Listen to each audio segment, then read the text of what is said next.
Good morning students. आज की video में हम पढ़ेंगे geography chapter 10 natural vegetation and wild life. Natural vegetation वो वेजिटेशन होती है जिसको ग्रो करने में ह्यूमंस का कोई भी इंटरफेरेंस नहीं होता, जिसको नेचर अपने आप ही ग्रो करती है।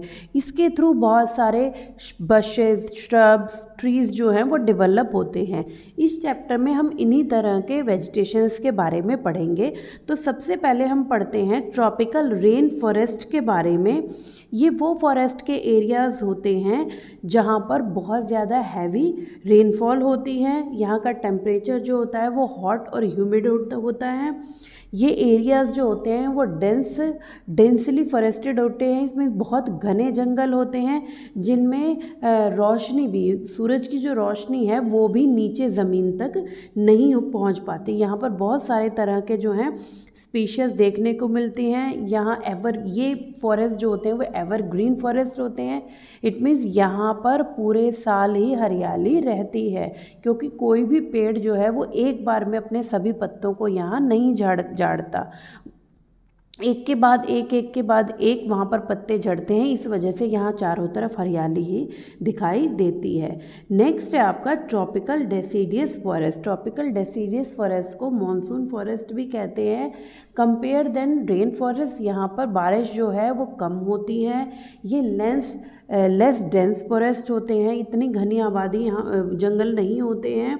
यहाँ के जो ट्रीज़ होते हैं वो साल में एक बार अपने सारे लीव्स को शेड कर देते हैं। और बहुत ही इम्पॉर्टेंट ट्रीज़ जो है वो यहाँ मिलते हैं, जैसे आपका हो गया शीशम, हो गया टीक, हो गया साल, पीपल वगैरह यहाँ बेसिकली मिलते हैं। इसके बाद है थॉर्नी बशेस। थॉर्नी बशेस वो प्लांट्स होते हैं जो बेसिकली ड्राई और हॉट एरियाज़ में डेवलप होते हैं। ये ज़्यादातर डेजर्ट वेजिटेशन में डेवलप होते हैं, क्योंकि वहाँ पर स्केंटी रेनफॉल होती है, ह्यूमिडिटी बहुत ज़्यादा होती है, जिस वजह से इनकी जो हाइट है वो बहुत ज़्यादा नहीं बढ़ पाती। The leaves of these forest are in the from spines to reduce the loss of water. इनकी जो ट्रीज़ की वो होती है, लीव्स होती हैं, वो स्पाइन की तरह होती है, मतलब बहुत पतली पतली पत्तियाँ होती हैं, जिससे वो वाटर को ज़्यादा वेस्ट ना कर सके।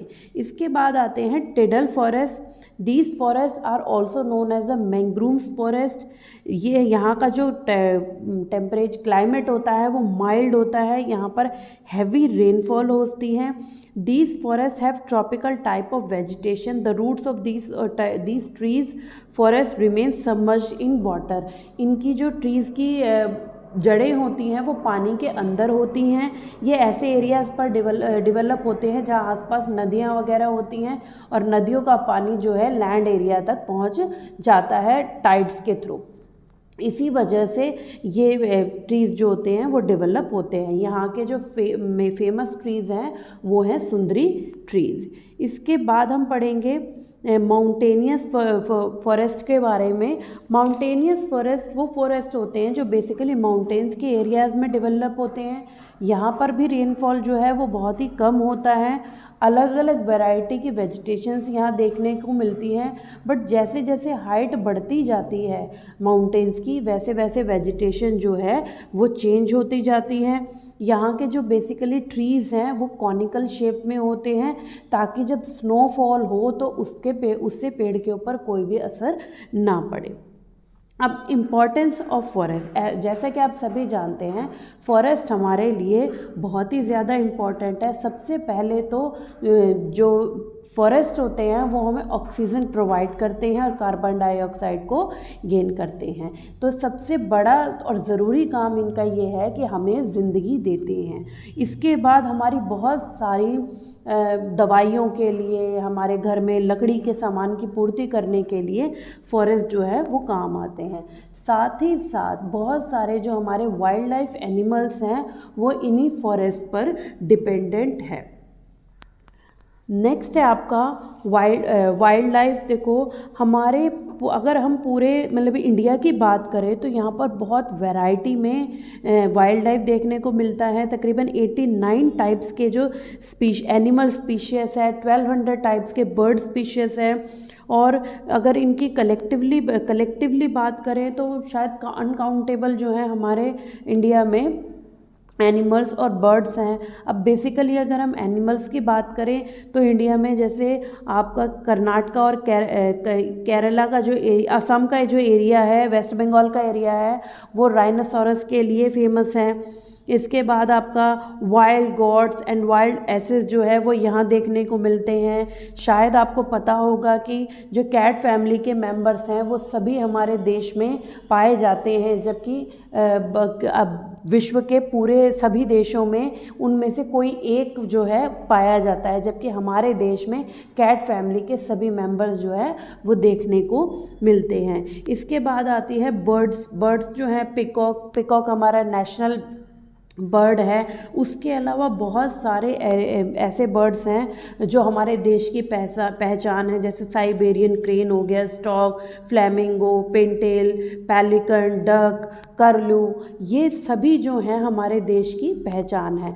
अब देखो जिस तरह से लोग फॉरेस्ट को नुकसान पहुंचा रहे हैं, ठीक इसी तरह से जो है वाइल्ड लाइफ को भी नुकसान पहुंचाया जा रहा है। लोग हंटिंग वगैरह करते हैं, जिससे ये जानवर जो हैं वो धीरे धीरे ख़त्म होते जा रहे हैं। तो इन्हीं को प्रोटेक्ट करने के लिए गवर्नमेंट ने वाइल्ड लाइफ प्रोटेक्शन एक्ट बनाया 1952 में, जिसमें एक बोर्ड बनाया गया ताकि हमारे देश के जितने भी वाइल्ड लाइफ हैं उनको सिक्योर किया जा सके। इसके थ्रू नेशनल पार्क्स बनाए गए, वाइल्ड लाइफ सेंचुरीज बनाई गई, बायोस्फीयर रिजर्व्स बनाए गए और बहुत सारे ऐसे प्रोग्राम्स किए गए जिससे इन एनिमल्स को जो है वो बचाया जा सके, ताकि लोग इनको हंटिंग ना करें, इनकी शूटिंग ना करें।